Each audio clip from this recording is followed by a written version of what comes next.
Hello friends, welcome to my channel SS Nursing Point. So previously already we should discuss what is communication. So today we will discuss what is the types of communication, and mainly the types of communication will divided into three types.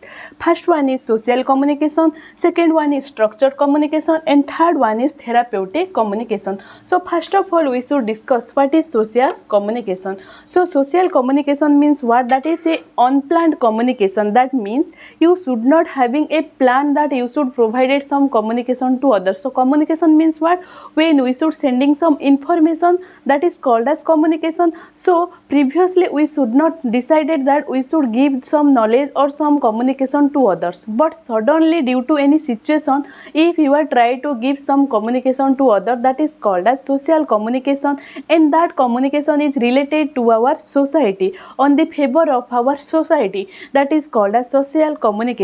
That means when we should provided some unplanned communication to the others which is related or which is on the favor of our society, that is called as social communication. For example, when in a hospital setting we should suddenly performing some procedure. In hospital setting there are various procedure is present, yes or not? For example, you should going to your room, suddenly you should saw that a patient should needed a elimination care. At that time you should provided that elimination care to your patient. So that is called as unplanned communication or social communication. So that care is related to our society, favor to our society, and that care is having unplanned. That means previously we should not do any plan to provided that communication to the patient. So that is called as social communication. Next, second one is your structured communication. So structured communication means that is a particular structure, that is a planned communication.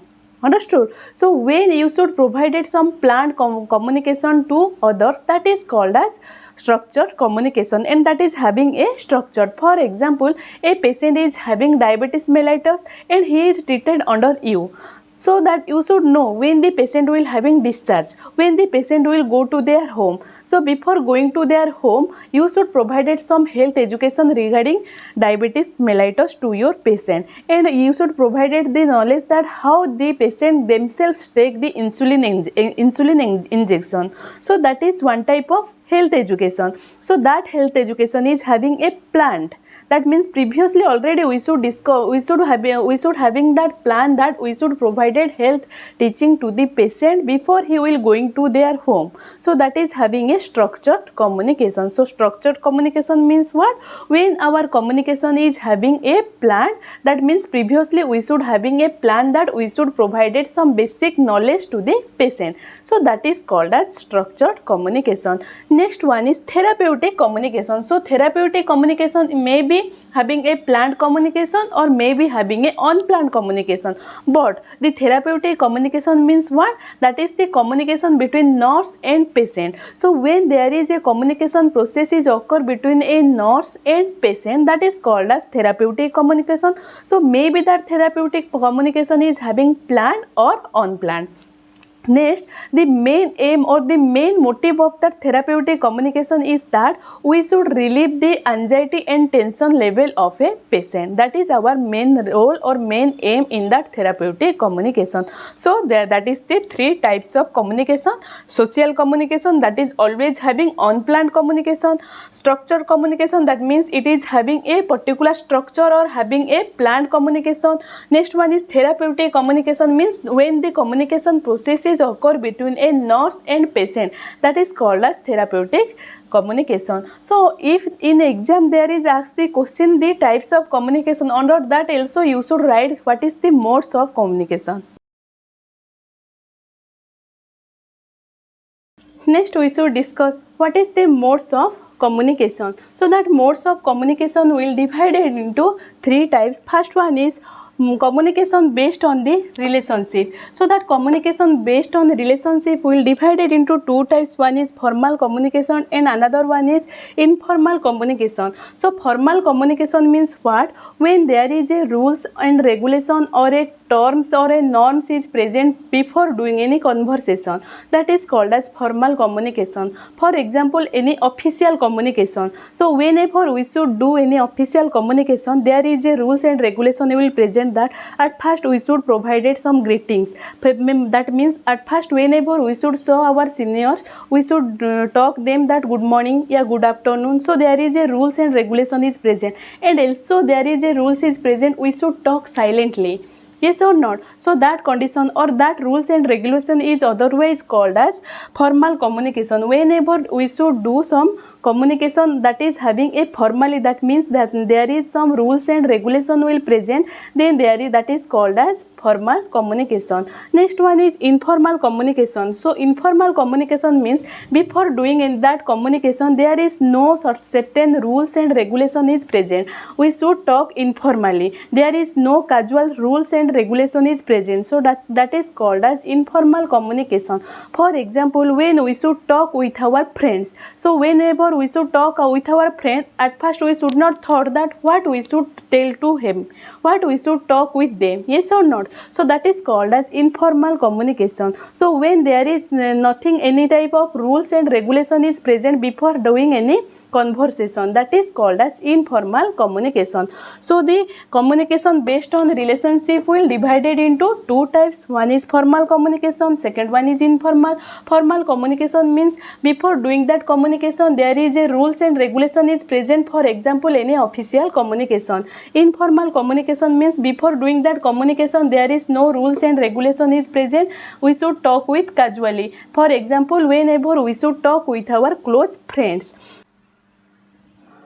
Next one is communication based on the flow. So that communication based on the flow will again divided into three types. First one is downward communication, second one is upward communication, and third one is horizontal communication. So first of all we should discuss what is the downward communication. So downward communication means what? When the communication processes occur from higher level to lower level. That means when the information is passed from higher level to lower level, that is called as downward communication. And that downward communication will downward communication, upward communication and horizontal communication always occur within a group or within an organization. So here downward communication means what? When the information is passed from higher level to lower level. That means in a organization, if there is some problem will occur in a institution, then what happen? First the message will goes to the principal, then the principal will convey that message to the lecturer,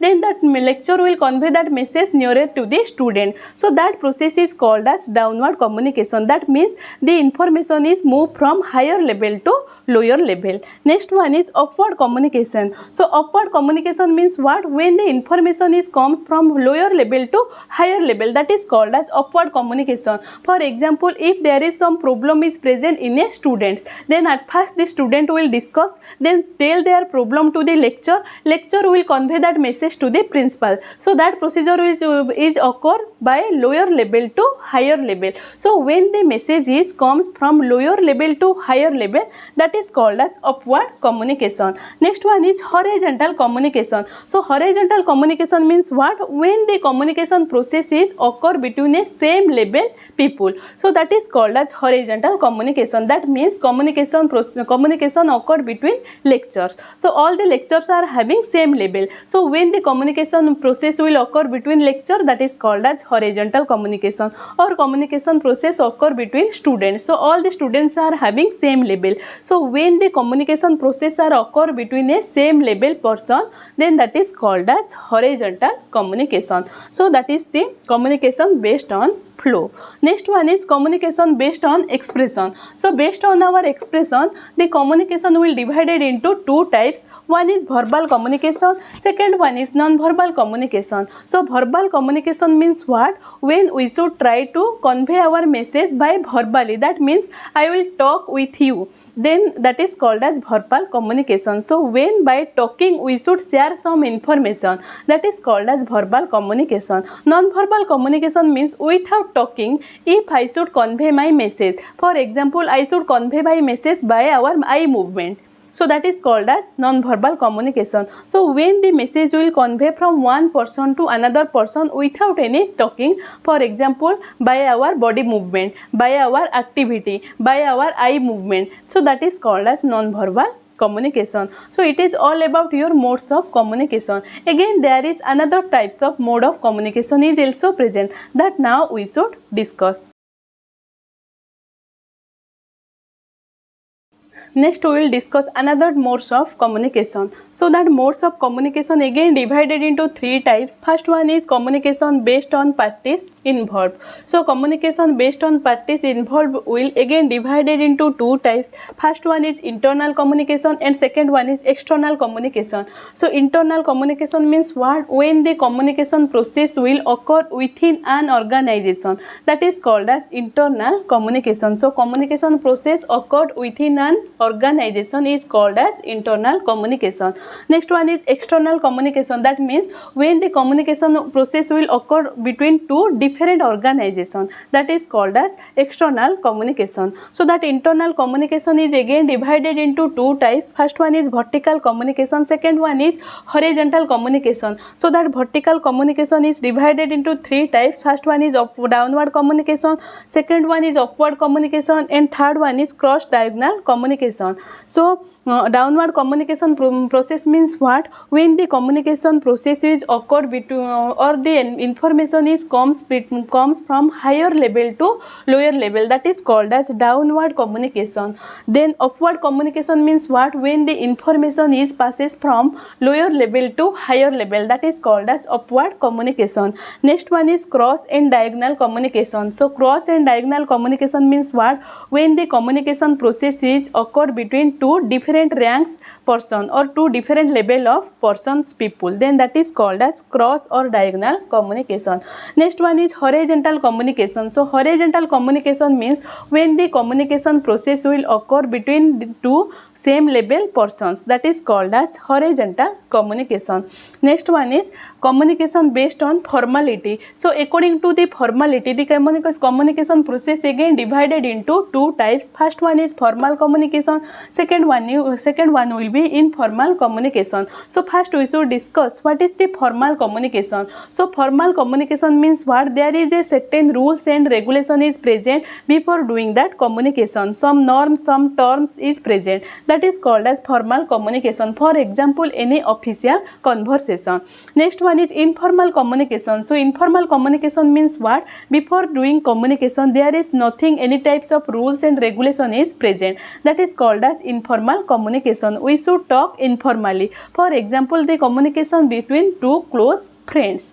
Next types of communication. So that other types communication will again divided into two types. First one is personal communication, second one is interpersonal communication. So personal communication means what? At that time what happened? We are having a personally account, but through that account if I will having the able that I will get conversation with other people or I will get contacted with other people, that is called as personal communication. For example, use of email ID. My email ID will having the personal account, but through that email ID it is possible that I will get contacted with other people. So that is called as personal communication. For example, use of email ID, use of Twitter, use of Facebook, any phone conversation, any message conversation is having personal communication. So that is our personal account, but through that personal account it is possible that we should get connected with other people. So that is called as personal communication.